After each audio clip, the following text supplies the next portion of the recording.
Hello friends, this is Dr. Bakul Dev and you are watching Unacademy Studios Placebo। आज हमारा special session है that is beat the NEET series और आज के special session में हम एक बहुत इंपॉर्टेंट छोटा सा टॉपिक डिस्कस करने वाले हैं that is gene therapy. So stay tuned. अभी हम जीन थेरेपी के बारे में जो जो कंसेप्चुअल चीजें हैं सारी पढ़ेंगे और सारे फंडामेंटल्स आपके क्लियर करेंगे। ओके हम हमारा सेशन स्टार्ट करते हैं उससे पहले मैं बताता चलूं आपको कि Unacademy studios placebo is the best available platform for NEET as well as AIMS, your one-stop solution for NEET as well as AIMS, and this is Team Placebo। हम लोग डेली 12 आवर्स के लाइव सेशंस ले रहे हैं आपके लिए physics, chemistry, botany और zoology चारों सब्जेक्ट्स में। अमित सर आपको बॉटनी पढ़ा रहे हैं दोपहर 1 बजे और 5 बजे, दीपक सर केमिस्ट्री दोपहर 2 बजे रात 9 बजे, आनंद सर जूलॉजी पढ़ा रहे हैं सुबह 10 बजे शाम 7 बजे, मैं भी आपको जूलॉजी पढ़ा रहा हूँ सुबह 11 बजे दोपहर 3 बजे, ऋतु मैम बायोलॉजी पढ़ा रही है दोपहर 4 बजे शाम 6 बजे, और रोहित सर आपको फिजिक्स पढ़ा रहे हैं दोपहर 12 बजे और रात 8 बजे। इस टीम के साथ, इस चैनल के साथ, इस प्लेटफॉर्म के साथ जुड़े रहिए। टेलीग्राम ऐप इसको जल्दी से इंस्टॉल कर लो। 3 स्टेप हैं छोटे छोटे। डाउनलोड द ऐप को डाउनलोड करो। डाउनलोड करने के बाद आपको टाइप करना है दैट इज t.me/neetplacebo और उसके बाद ज्वाइन पर क्लिक कर दीजिए तो आप टेलीग्राम चैनल के पार्ट हो जाएंगे जहां पर हम डेली जितने भी नोटिफिकेशंस हैं वो पोस्ट करते हैं। वहां पर आपके लिए पोल्स भी ऑर्गेनाइज करते हैं, आपके लिए पीडीएफ फॉर्मेट में नोट्स भी इस पर हम अवेलेबल करवा रहे हैं। तो जल्दी से इसका हिस्सा बन जाइए क्योंकि प्लेसेबो पर जो जो एक्टिविटीज चलती हैं वो सारी इस चैनल पर आपको मिलेंगी। ओके और अनअकैडमी प्लस तो आपको सब्सक्राइब कर ही लेना है एट द अर्लीस्ट। उसका रीजन क्या है? उसका रीजन सीधा और सिंपल सा रीजन ये है कि अनअकैडमी प्लस वो प्लेटफॉर्म है जो आपको हर तरीके से फुल प्रूफ प्रिपरेशन करने में मदद करता है। कहीं भी कोई लेक्यूना आपकी प्रिपरेशन में बचने की पॉसिबिलिटी ही नहीं रहती। रीजन, आपको एक साथ 40 के आसपास टॉप एजुकेटर्स मिलते हैं ऑल ओवर इंडिया से जो कि नीट और एम्स पढ़ा रहे हैं अनअकैडमी प्लस पर। एक बार जब आप प्लस को सब्सक्राइब करते हैं तो आप उन सब के लिए, सबकी क्लासेस के लिए एलिजिबल हो जाते हैं। फिर हर सेशन के बाद आप उनके नोट्स पीडीएफ फॉर्म में डाउनलोड कर सकते हैं। पुराने सेशंस जितने भी हैं उनके रिकॉर्डेड वर्जन्स देख सकते हैं। वीकली हम लोग क्विजेस ऑर्गेनाइज कर रहे हैं, यूनिट कंप्लीशन पर मेगा क्विज ऑर्गेनाइज कर रहे हैं और हर चौथा क्लास हमारा डेडिकेटेड डाउट रिमूवल सेशन होता है जिसमें आपके छोटे छोटे जितने भी डाउट्स हैं उन सबको हम क्लियर करते हैं। तो अनअकैडमी प्लस को जल्दी से सब्सक्राइब कर लो बच्चों। अलग अलग तरीके के कोर्सेज हम लोग यहाँ पर लॉन्च करते रहते हैं, शॉर्ट टर्म, लॉन्ग टर्म। आप अपना favourite topic, favourite educator, favourite time slot सब चूज कर सकते हैं अपनी फ्लेक्सिबिलिटी से, अपनी फिजिबिलिटी से। और अभी जो एक नया ऑफर चल रहा है उन बच्चों के लिए जो एक बार के लिए फर्स्ट हैंड एक्सपीरियंस लेना चाहते हैं प्लस का, वो देखना चाहते हैं कि एग्जैक्टली प्लस पर चल क्या रहा है, उनके लिए जल्दी से बता दूं मैं कि प्लस ने ये बहुत अच्छा ऑफर एक लॉन्च किया हुआ है जिसको आपको जल्दी से अवेल कर लेना है।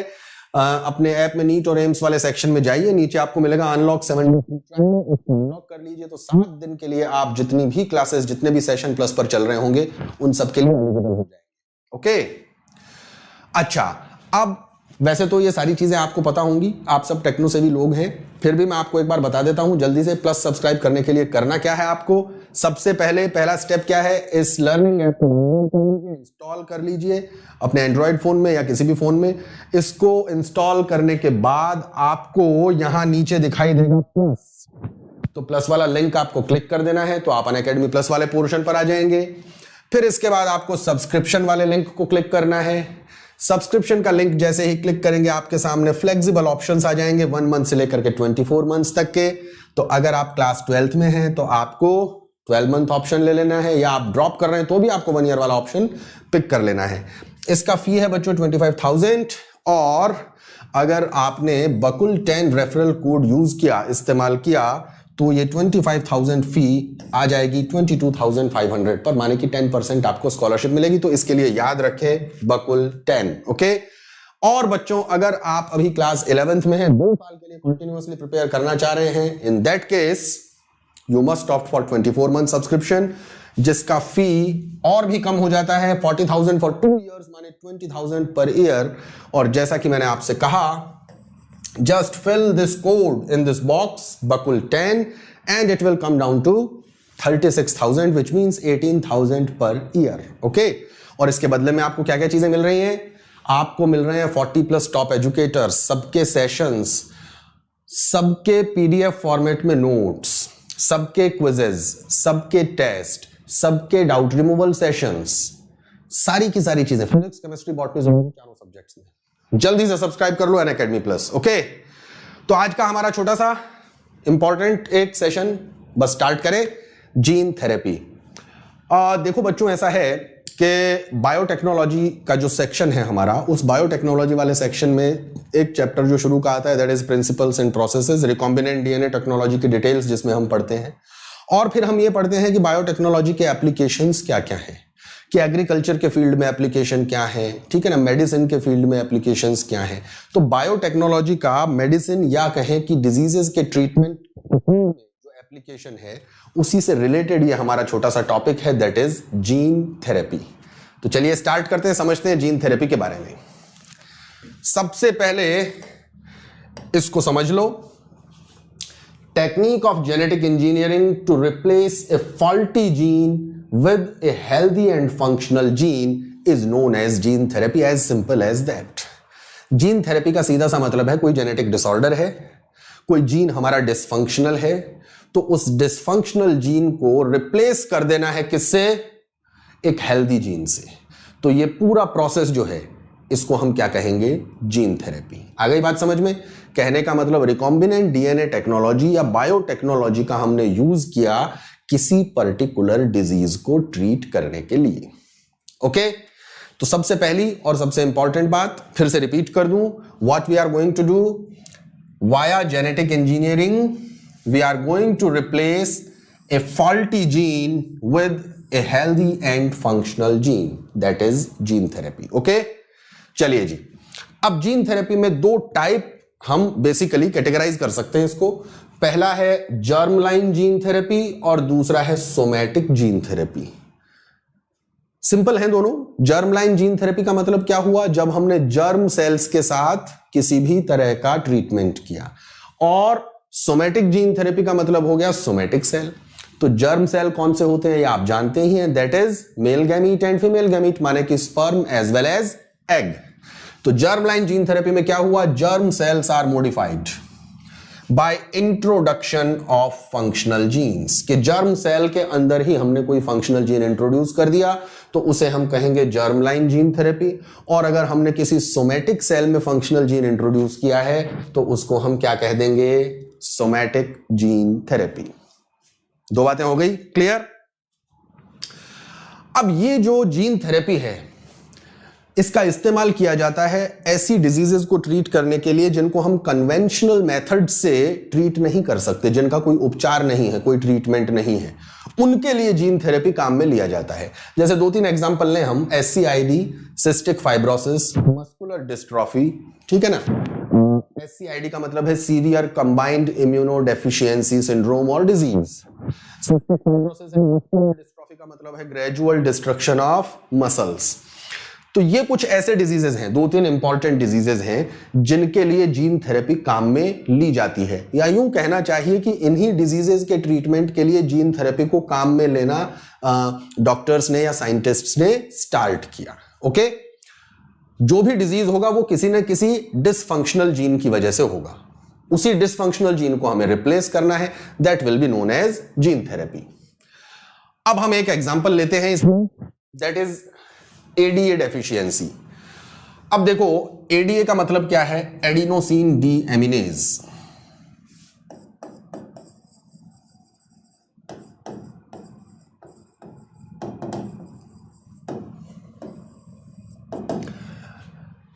ADA is essential for immune system to function. Functional lymphocytes are not produced if the ADA is deficient. कहने का मतलब अगर एडिनोसिन डी एमिनेज एंजाइम हमारी बॉडी में नहीं बनेगा, तो हमारी बॉडी में लिम्फोसाइट भी नहीं बनेंगे, और अगर लिम्फोसाइट नहीं बनेंगे तो हमारा इम्यून सिस्टम काम नहीं करेगा, और अगर हमारा इम्यून सिस्टम ही काम नहीं करेगा तो हम किसी भी तरीके के इन्फेक्शन को टॉलरेट नहीं कर पाएंगे। समझ में आ रही है बात? तो अब एक सिंपल सी बात समझो, ADA क्या है? एक एंजाइम है। एंजाइम है तो प्रोटीन से बना होगा definitely, so there must be a gene which is producing ADA, and ADA is responsible for production of lymphocytes. ये एक सिंपल सा सीक्वेंस समझ लीजिए। अब किसी इंडिविजुअल में एडीए नहीं बन रहा, इसका मतलब एडीए बनाने वाला जीन उसका फंक्शनल स्टेट में नहीं है। एडीए नहीं बनेगा तो लिम्फोसाइट नहीं बनेंगे, लिम्फोसाइट नहीं बनेंगे तो इम्यून सिस्टम हमारा काम नहीं कर पाएगा, स्पेसिफिक डिफेंस पूरी तरीके से खत्म हो जाएगा और ऐसे इंडिविजुअल सर्वाइव भी नहीं कर पाएंगे। ये तभी सर्वाइव कर पाएंगे जब इनको टोटली जर्म फ्री एनवायरनमेंट में रखा जाए, अदरवाइज इनके सर्वाइवल की पॉसिबिलिटी नहीं है। क्योंकि कोई भी ऑर्गेनिज्म बॉडी में आएगा, इम्यून सिस्टम तो काम कर नहीं रहा, तो वो मल्टीप्लाई करता जाएगा, प्रोलिफरेट करता जाएगा, धीरे धीरे बॉडी को टेक ओवर कर लेगा और डिस्ट्रक्ट कर देगा। आ रही है बात समझ में? और इसकी वजह से फिर जो डिसऑर्डर होगा दैट इज SCID, जिसका मतलब है सीवियर कंबाइंड इम्यूनो डेफिशिएंसी। तो एडीए अगर नहीं बन रहा है, ये जीन डिसफंक्शनल है, तो इम्यून सिस्टम सप्रेस हो गया। सिंपल, इम्यून सिस्टम सप्रेस हो गया तो इस डिसऑर्डर को हमने क्या कह दिया बच्चों? SCID। क्यों हुआ ये? It occurs due to defect in the gene for ADA. कहने का मतलब ये जीन हमारा फंक्शनल नहीं है, it is non functional. If this gene is non-functional, this entire sequence will be blocked, lymphocytes will not be produced, immune system will be totally suppressed, and individual will not be able to survive until and unless he or she is kept in 100% germ-free environment. तो ये एक बड़ी specific condition हो गई। अब conventional method से तो इसका ट्रीटमेंट कर नहीं सकते। आ रही है कि नहीं बात समझ में? तो अब हम आते हैं आगे कि SCID हो गया किसी को, एडीए डेफिशिएंसी है, ये वाला जीन काम नहीं कर रहा। अब इसके पॉसिबल ट्रीटमेंट क्या है, उन पर पहले विचार करें। पहला पॉसिबल ट्रीटमेंट तो ये है कि भाई एंजाइम रिप्लेसमेंट थेरेपी कर दें। कहने का मतलब उसको एडीए के इंजेक्शंस दिए जाएं। भाई उसकी बॉडी में एडीए नहीं है तो हम एडीए को इंजेक्ट कर दें। लेकिन सवाल यह है कि यह कब तक चलेगा प्रोसेस, क्योंकि एडीए तो कंटिन्यूअसली चाहिए। तो through out the life ADA body में आर्टिफिशियली मेंटेन करना जो है यह हरक्यूलियन टास्क है, यह नहीं किया जा सकता। तो प्रैक्टिकल फिजिबिलिटी इसकी बिल्कुल नहीं है। मतलब थ्योरेटिकल एक ये आंसर हो गया that SCID can be treated by enzyme replacement therapy कि साहब हमने एडीए के इंजेक्शन दे दिए।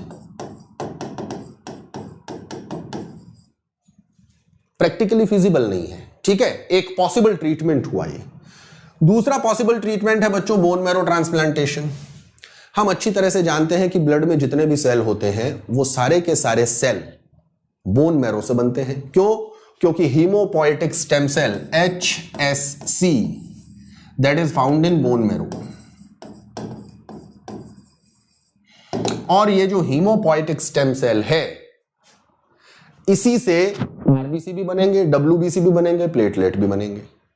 अब हम क्या करेंगे, बोन मैरो ही ट्रांसप्लांट कर दें किसी का, तो पूरी बॉडी का बोन मैरो तो ट्रांसप्लांट किया नहीं जा सकता, that is also not practically possible. आप जानते हैं कि हमारे लॉन्ग बोन जितने भी हैं, जैसे ह्यूमरस है, जैसे रेडियस अल्ना है, और भी जैसे बहुत सारे हमारे पास में यूं कहना चाहिए कि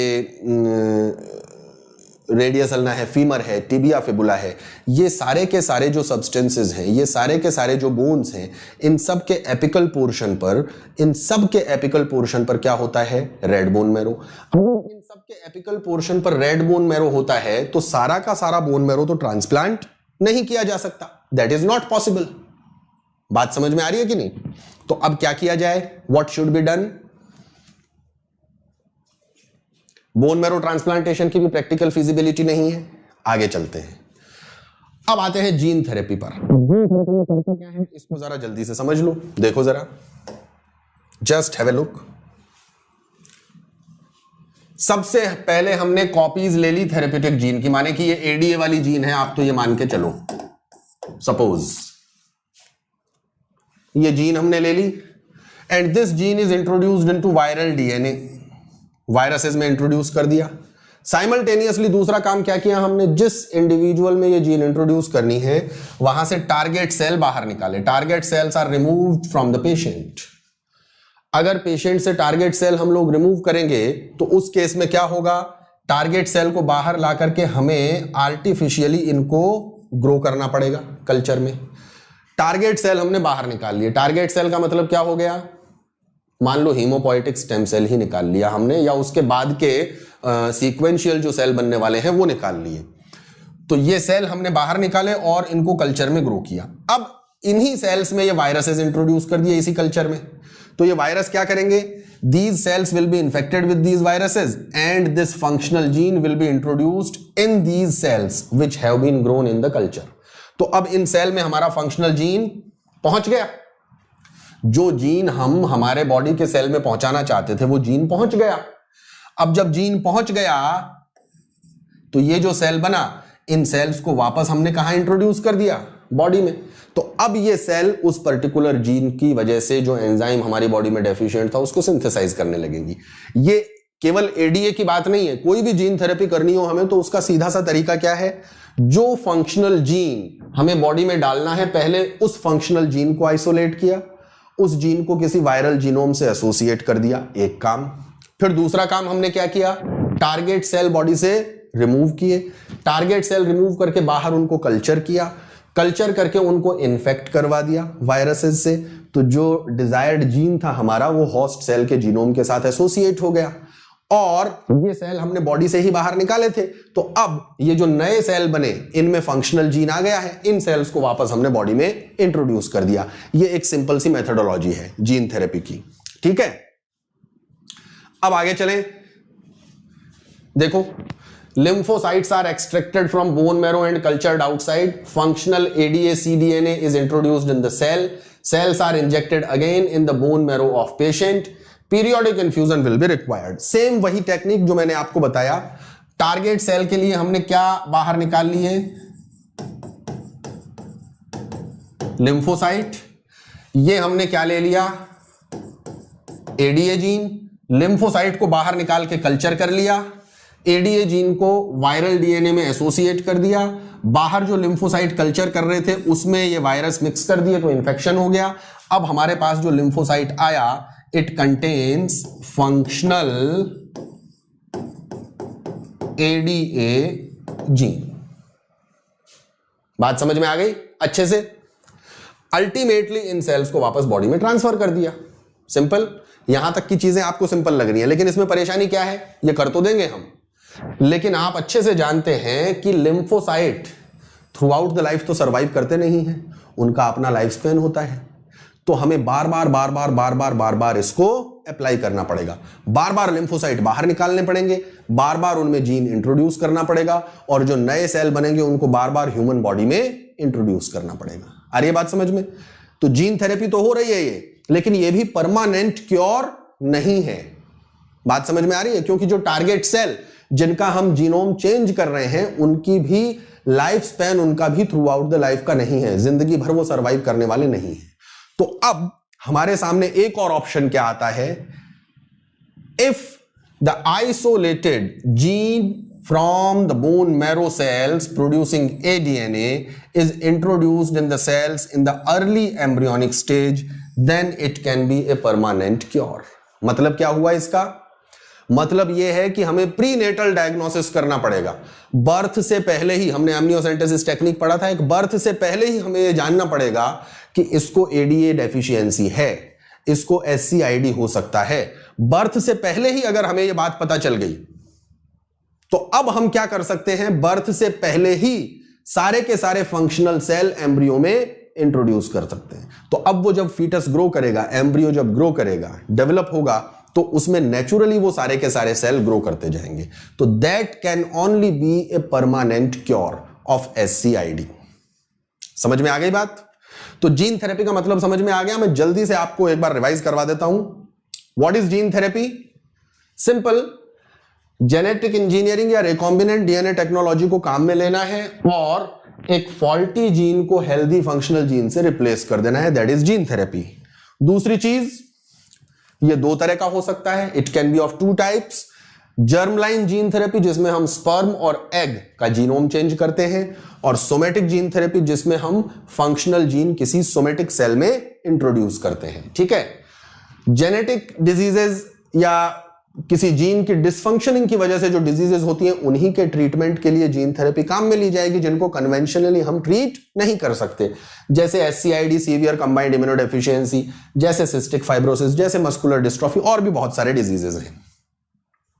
अब ADA डेफिशिएंसी एक क्लासिक एग्जांपल है। एक्चुअली 1990 में एक 4 ईयर ओल्ड गर्ल का ADA डेफिशिएंसी का केस था, उसको पहली बार जीन थेरेपी से ट्रीट किया गया था। तो ये पहला एक्सपेरिमेंट था जीन थेरेपी का।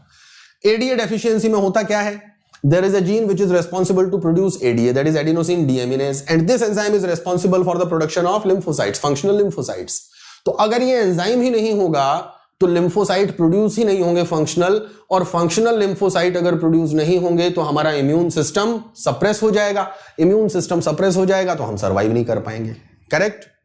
तो अब इसके पॉसिबल ट्रीटमेंट क्या क्या हो सकते हैं वो भी हमने डिस्कस किया कि भाई जीन जो एंजाइम है उसके इंजेक्शंस दिए जाएं। परमानेंट नहीं है क्योंकि रोज देने पड़ेंगे, बार बार देने पड़ेंगे, और थ्रू आउट द लाइफ ये प्रैक्टिकली पॉसिबल नहीं है। दूसरा, हम बोन मैरो ट्रांसप्लांट कर दें, लेकिन पूरी बॉडी का मैरो भी ट्रांसप्लांट नहीं किया जा सकता और वो भी बार बार करना पड़ेगा। ठीक है, तो ये भी प्रैक्टिकल सॉल्यूशन नहीं है। तो अब तीसरी चीज हमारे सामने क्या आई? Gene therapy. हमने क्या किया? उस इंडिविजुअल की बॉडी से लिम्फोसाइट बाहर निकाले, फंक्शनल ADA जीन लिया, फंक्शनल ADA जीन को वायरस में इंट्रोड्यूस किया, बॉडी से जो लिम्फोसाइट बाहर निकाले थे उनको कल्चर किया, इन लिम्फोसाइट्स को इन्फेक्ट करवा दिया गया वायरसेस से, तो इन वायरसेस में जो ADA जीन था वो चला गया लिम्फोसाइट्स में। तो अब हमारे पास फंक्शनल लिम्फोसाइट आ गए जो ADA सिंथेसाइज कर सकते हैं। इन लिम्फोसाइट को हमने वापस ह्यूमन बॉडी में इंट्रोड्यूस कर दिया। लेकिन इसमें भी जीन थेरेपी तो हो गई, लेकिन इसमें भी परेशानी क्या है? We need periodic infusion of lymphocytes, क्योंकि cells throughout the life survive नहीं करते।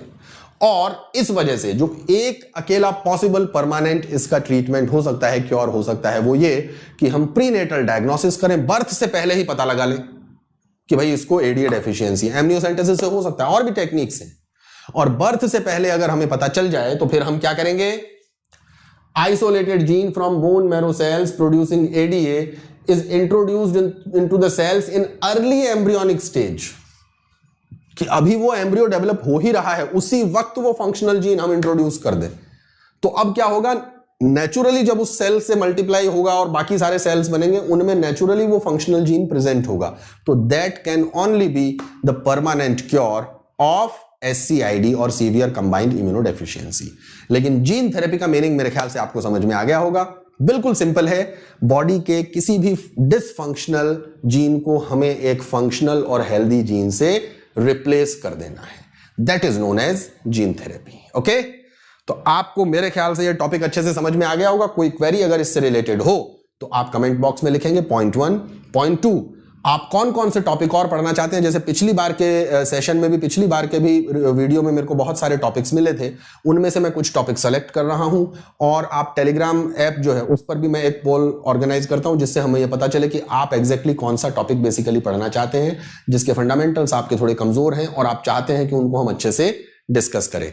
We will be discussing that topic, तो वो भी आप कमेंट बॉक्स में लिख सकते हैं। ओके, तो आज के लिए इतना ही बच्चों। Hit the bell icon, like, subscribe and share this post as the maximum.